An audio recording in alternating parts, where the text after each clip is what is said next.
यद्यपि संतों की सब पर बराबर कृपा होती है, पर जिसके श्रद्धा और विश्वास की कमी होती है तो वो दोष ही देख पाता है, संतों पर गुण दर्शन नहीं कर पाता।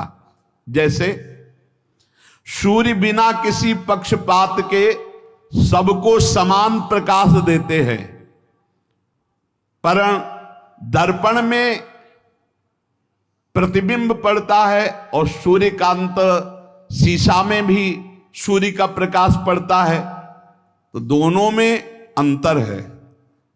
दर्पण में केवल एक चमक भर आएगी और सूर्यकांता शीशा में आग पैदा हो जाएगी। उसके ऊपर आप कागज कुछ रखो, आग पैदा कर देगा। ऐसे ही कोई इसमें सूर्य का दोष नहीं कि उस दर्पण में कम प्रकाश दे रहे हैं, उसमें ज्यादा दे रहे हैं। इसी प्रकार संत बराबर कृपा करते हैं, पर श्रद्धा और विश्वास जिसमें संतों के प्रति है वहां ज्यादा कृपा प्रकाशित हो जाती है, और जो कम श्रद्धा वाले होते हैं उनको कम लाभ मिलता है, और जो बिल्कुल श्रद्धा नहीं है तो उनको लाभ ही नहीं मिल पाता है। संतों के पास उनको फिर जब श्रद्धा ही नहीं तो लाभ नहीं मिल पाता। जैसे दर्पण का उदाहरण दिया, शीशा का, एक शीशा केवल थोड़ा तेज पलट कर दूसरे के तेज पड़ेगा, और एक शीशा पलट कर आग पैदा कर देगा, सूर्यकांत शीशा। सूर्य सबको स्वाभाविक प्रकाश देता है, पर उल्लू बिल्कुल प्रकाश का लाभ नहीं ले पाता है। तीन बातें कही, जैसे दर्पण और सूर्यकांत शीशा और ऐसे समान भूमि, वो पलट कर समान भूमि थोड़ी प्रकाश दे सकती है। ऐसे ये वो उल्लू प्रकृति के जो दुष्ट स्वभाव के लोग होते हैं, ये संत रूपी सूर्य का लाभ नहीं ले पाते। श्रद्धा और विश्वास जितना प्रबल है कि गुरु साक्षात परब्रह्म, काम हो गया, हम तो हर समय परब्रह्म को देख रहे हैं, परब्रह्म का भाषण सुन रहे हैं, परब्रह्म के समीप है, परब्रह्म की कृपा दृष्टि, मेरे कल्याण में क्या फर्क, उसके कल्याण में कोई फर्क नहीं। ये वैसे साधु तो नहीं है जिससे कल्याण हो जाता है, बिल्कुल वैसे ही अनुभव होगा। ये यथा माम प्रपद्यन्ते तास तथैव भजाम्यहम्। उल्लू के लिए चाहे जितना सूर्य प्रकाश हो उसको कुछ नहीं सुख मिलना, उसको अंधकार में सुख मिलता है। ऐसे ही चंद्रमा सर्वत्र बिखरी हुई चांदनी को सुख प्रदान करने के लिए, लेकिन चोर को बुरा लगता है चांदनी, इसमें चंद्रमा का दोष क्या है? ऐसे ही संत महापुरुष परोपकार के लिए, पर जो नीच प्रकृति वाले, चोर प्रकृति वाले, उल्लू प्रकृति वाले हैं, वो संतों से द्वेष करते हैं, उनको गाली देते हैं, उनकी निंदा करते हैं, और इसका फल होता है कि वो दुर्गति को प्राप्त होते हैं। यदि कहा जाए ऐसे दयालु पुरुष प्रत्यक्ष जो भगवत प्राप्त महात्मा है, तो उनकी बुद्धि क्यों शुद्ध नहीं हो गई? दुष्ट है तो उनकी बुद्धि क्यों शुद्ध नहीं हो गई? इसका उत्तर है कि संतों का गुण, प्रभाव और तत्व बिना श्रद्धा के नहीं आप लाभ ले सकते।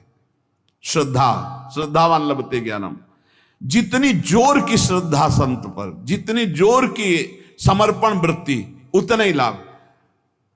जब श्रद्धा होती ना तो हम अपनी तरफ जब देखते तो लगता है आह निहाल हो गए, आज हमको देखा, आज हमारी तरफ मुस्कुराए, आज हमसे बात किया, अरे आज तो हमारे ऊपर सर पे हाथ रख दिया, अरे हम तो निहाल हो गए।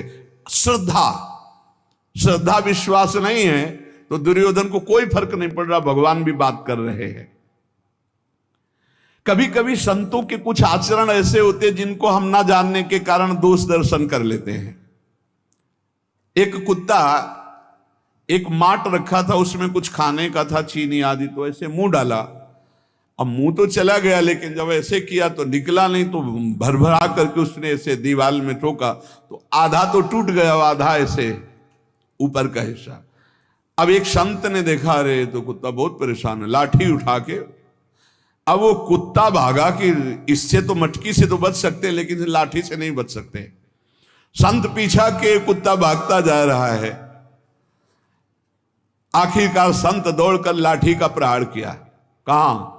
उसके गले में पड़े हुए उस मटकी के शेष भाग। अब वो टूटा। बाद में कुत्ते को समझ में आया मुझे नहीं मार रहे थे, ये तो हमारे बंधन को काट रहे थे, जो गले में बंधन उस माट का हो गया। कुछ ऐसा ही संतों के प्रति भी होता है।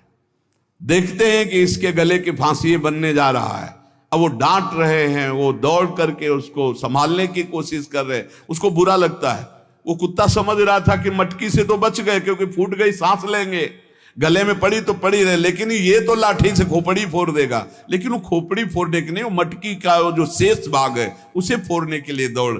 ऐसे ही हम देख नहीं पाते हैं कि संत हमारे किस बात पर प्रहार कर रहे हैं, और अगर हम उनकी हर बात में वचनम करिष्येतो में निकल गए। संत महापुरुषों की दया, भगवान की दया, समता